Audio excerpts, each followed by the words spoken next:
เสื้อ3ตัว77,000ทุกคนสั่งจากประเทศจีนมามันโคตรถูกเลยทุกคนปะโทอันต่อไปเลยยืนยันการชำระฮะโคตรง่ายเลยทุกคนเฮ้ยสำเร็จซื้อสำเร็จแล้วทุกคนคือเขาน่ะเป็นคนหนึ่งเนาะที่มักสั่งเครื่องมาจากต่างประเทศนะแต่ว่าบ่ฮู้สั่งโดยเฉพาะเป็นประเทศจีนนะเขาบ่ฮู้ภาษาเด้ก็เลยมื้อนี้เนาะได้เจอแอปหนึ่งนะก็คือแอป New Linker เนาะเฮาสามารถสั่งเครื่องมาจากจีนทุกคนสามารถลิงก์กับแพลตฟอร์มต่างๆเนาะบ่ว่าจะเป็น1688ทาวเป้าอาลีบาบาติโมทุกคนเนาะเฮาสามารถซื้อสินค้าเป็นภาษาลาวภาษาไทยได้เลยเนาะแล้วก็สามารถจ่ายผ่าน BCL1 แล้วก็สามารถใส่ที่อยู่เป็นฮงอรุณและเฮาสามารถรับ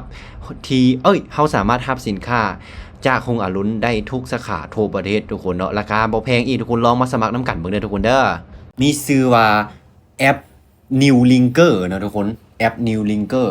มันสามารถลิงก์กับแพลตฟอร์มต่างๆที่ค่อยเว้ามาเมื่อตะกี้นี่เนาะเดี๋ยวเฮามาลองดาวน์โหลดแล้วก็มาลองสมัครนำกันเบิ่งเนาะกาพิมพ์เข้าไป New Linker อยู่ App Store หรือว่า Play Store เลยทุกคนเนาะ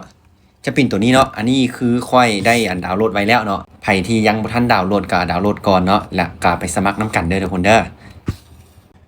โอเคหลังจากที่เฮาดาวน์โหลดแล้วทุกคนเฮาคลิกเข้ามาที่แอปพลิเคชันเลยเนาะมันก็จะเข้ามาอยู่หน้าตาแบบนี้เลยนะทุกคนโอ้โหเบิ่งสินค้าทุกคนราคาโคตรถูกได้คันสิเทียบเขาเจ้าขายอยู่ลาวเนาะมีสินค้าหลากหลายบ่ว่าก็จะฮู้แล้วว่าประเทศจีนนะมีสินค้าหลากหลายส่ำใดทุกคนนี่เบิ่งสินค้าเนาะเป็นกีบได้นี่นะมีเป็นภาษาไทยเนาะให้เฮาอ่านเฮาหยังนะน่าจะมีภาษาลาวนี่แหละค่อยว่านะนี่ภาษาโอ้มีภาษาลาวนํแน่ทุกคนนี่มีภาษาลาวนํแน่เนาะหาสุดยอดทุกคนเห็นบ่เนาะเฮามาลองสมัครเบิ่งนำกันแล้วก็เฮาลองสั่งเครื่องนำกันเลยเนาะว่ามันสิเป็นแนวใดนะทุกคนนะโอเคหลังจากที่เข้ามาแบบนี้แล้วเนาะหลังจากนั้นก็คลิกเข้ามาบนที่ข้อหาข้อไอ้นี่นะมันคือปิ่นอันนี้ภาษานี่คลิกเข้ามาที่ลงทะเบียนเนาะเหตุการณ์ลงทะเบียนนี่ภาษาลาวมันก็สิแปลกๆแน่นะทุกคนเนาะลงทะเบียนตอนนี้โอเคใส่เบอร์โทรของเฮาเนาะอันนี้เนาะทุกคนโอเค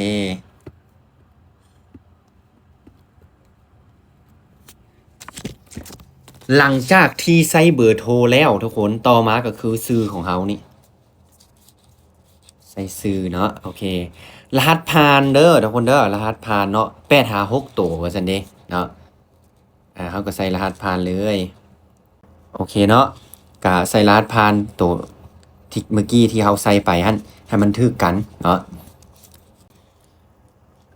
อันนี้เนาะรหัสใส่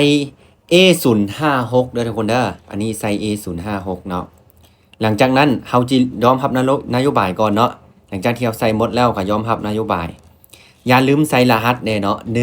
A056ลงทะเบียนเลยโอเคลงทะเบียนสำเร็จแล้วทุกคนเนาะลงทะเบียนสำเร็จแล้วบัดนี้นะนี่เฮาได้โปรไฟล์มาแบบนี้แล้วเนาะทุกคนนี่เฮาได้โปรไฟล์มาแบบนี้แล้วเนาะหลังจากนั้นง่ายๆแท้ว่ะทุกคนคือว่าง่ายแท้เดี๋ยวเฮาสิมาลองสั่งสินค้านำกันเบิ่งเด้อทุกคนเด้อขั้นตอนการผูก BCL1 หั่นน่ะมันน่าจะให้ผูกอยู่วันนั้นตอนที่เฮาจะซื้อนี่แหละค่อยคิดว่าเนาะโอเคค่อยคิดว่าค่อยจะซื้อเสื้อผ้ามันมีแต่สีขาวอันนี้ที่จริงนะมันก็มีหลายอะไรเฮาบ่สั่งสิซื้อสั่งตัวนี้โอ้เสื้อยืดลิ้นกีฬาโอเคเลยเนาะซื้อทันทีเลยทุกคนเฮาสิสั่งตัวเฮาที่สั่งตัวสีเทาเฮาที่สั่งตัวสีเทากับสีดำเด้อตัวนี้เด้อน้ำหนักซำนี้เนาะมันมีอยู่นี่เลยทุกคนเอาน้ำหนักประมาณกิโลเท่าไหร่สินะเฮ้ยเนาะเอา2ตัวเอา3ตัวค่อยสิลองสั่ง3ตัวเบิ่งเนาะยืนยันต่อไปก็จะแม่นเป็นการเลือกที่อยู่เจ้าเอ๋ยเลือกที่อยู่เพิ่มที่อยู่รับสินค้ามันจะมีอยู่นี่ทุกคนเห็นบ่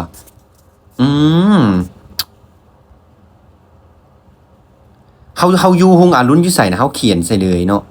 สาขาพุ่งสาลีเดี๋ยวค่อยสิสั่งมาพุ่งสาลีเด้อค่อยใส่อยู่นี่พุ่งสาลีเบิ่งเนาะมันสิมีแต่ละสาขาบุเมืองขวาเมืองบุญใต้โอเคทุกคนคอนเฟิร์มฮะบุญใต้เห็นบ่นี่โคตรง่ายเลยเฮ้ยยืนยันกรุณากรอกรับสินค้ามันอย่างว่ามันให้ใส่อย่างน้ำอีกโอ้เบอร์โทรของเขาเนาะลืมสมหวัง020762โอเคข้อมูลอื่นๆบ่ใช้ก็ได้อันนี้นะน่าจะบ่เป็นอย่างเนาะสำเร็จแล้วทุกคนยืนยันลองเบิ่ง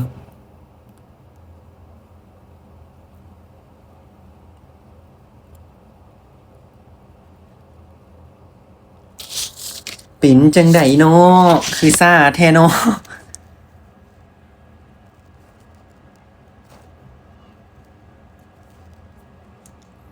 ราคาทั้งหมดถึก77,000เนาะ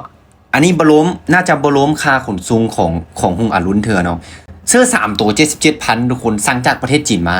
มันโคตรถูกเลยทุกคนปะโทเดี๋ยวเขาลองคลิกสั่งเบิ่งมันสิให้ยืนยันมี CR1 อีกบ่สั่งซื้อสำเร็จฮะมันเก็บเงินปลายทางได้วะโอ้มันต้องให้สำระเงินนำแน่เนาะใส่วันเพย์โอเคสำระผ่านวันเพย์ล็อกอินเข้า BCL1 ของเขา